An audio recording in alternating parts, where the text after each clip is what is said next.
Hey guys, what's this? This is looking like coal. Oh, it's not looking like coal. It's a coal. Hello guys, so in this video we are going to learn about coal and we are going to categorize it. We will know the entire coal and the differentiate among them. Okay guys, so before knowing different coal, first of all we know about coal and how it forms. Guys coal बनता कैसे है और coal है क्या चीज़? Coal is nothing, it's just an organic sedimentary rock. एक ऐसा rock, एक ऐसा चट्टान जैसे कि जहाँ पे पानी काफ़ी दिन से लग जाता है, उसके जो तल में जो रॉक बन जाता है और जैसे काफ़ी दिनों से पेड़ पौधे या कोई चीज़ किसी दलदल में दब गया, किसी गड्ढे में दब गया, ऊपर से मिट्टी का परत चढ़ गया, ऑक्सीजन से संपर्क टूट जाता है और काफ़ी सालों बाद means after few years it turns into coal. तो ये डिफरेंट जगहों पे अलग अलग तरीके का कोल बन जाता है। और ये कोल कैसा होता है? How kind of coal is this?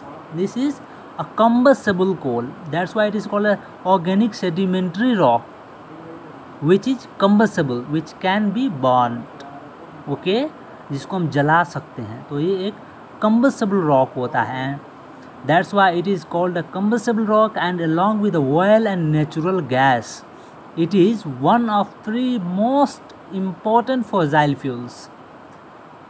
तीन most important fossil fuels में से कोल एक है।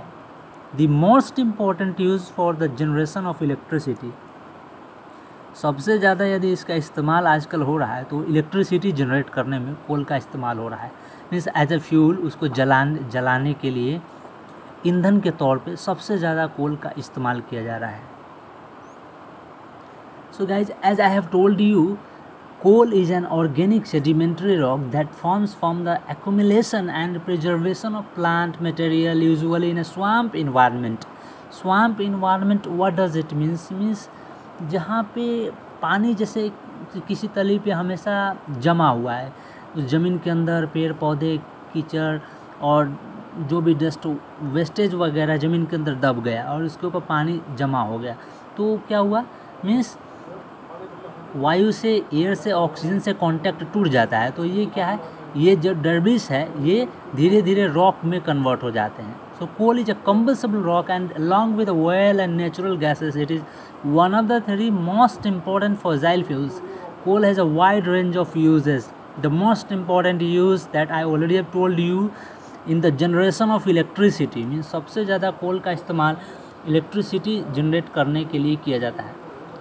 ये बनता कैसे? How it forms? जैसे plant debris is a fragile materials compared to the minerals materials that make up other rocks. As plant debris is exposed to the heat and pressure of burial, it changes in composition and properties. The rank of a coal is a measure of how much change has occurred.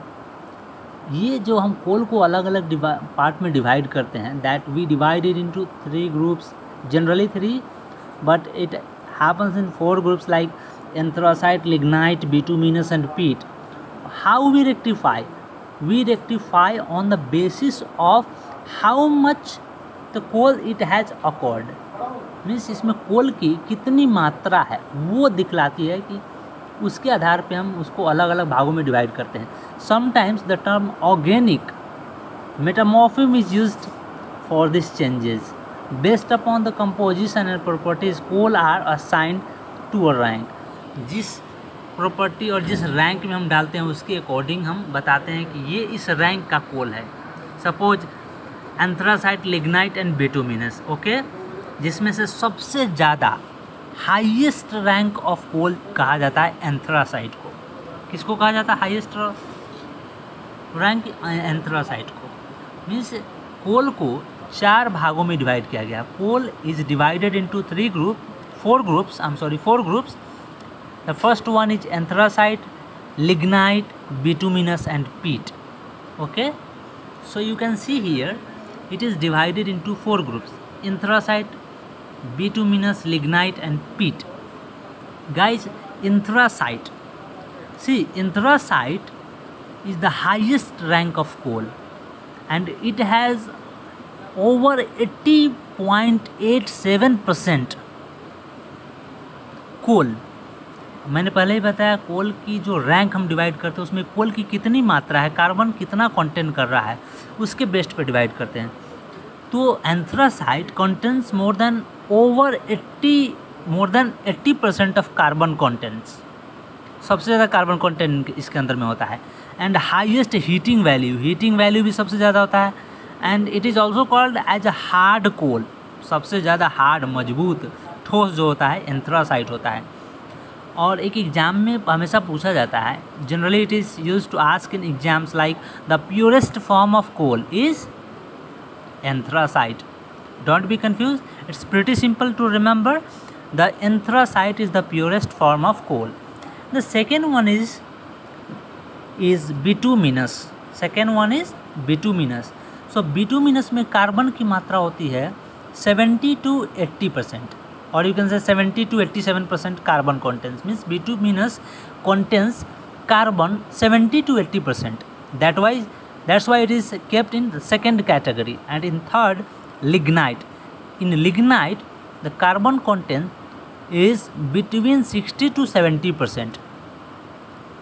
It is kept in the third category. And the last category of coal is peat, means less than 60% carbon contents.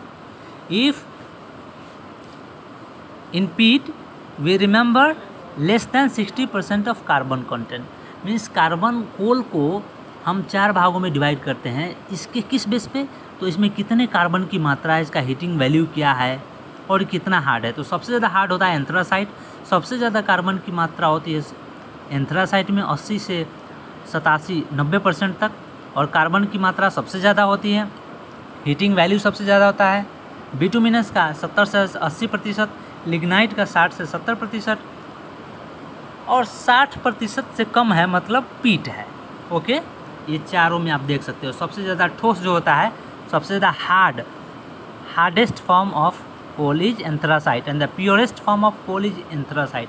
And सबसे less, very less, the least carbon content in peat, right. You can also see here bituminous, देख सकते हैं, means anthracite से थोड़ा soft होता है, but पीट जो होता है मीन्स लेस देन 60% से भी कम कार्बन कंटेंट होते हैं।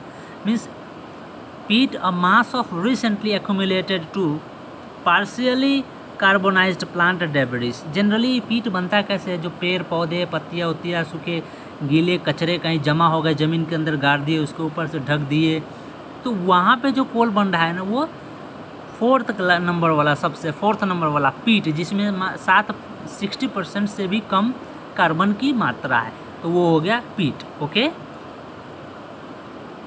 सो I hope you have understood here the different type of coal: anthracite, bituminous, lignite and पीट.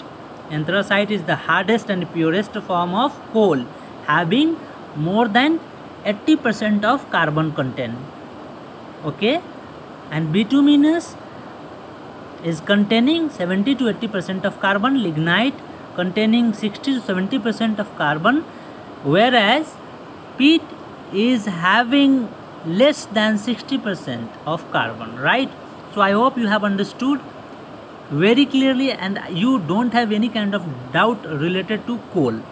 Okay guys, so I'll see you in the next video.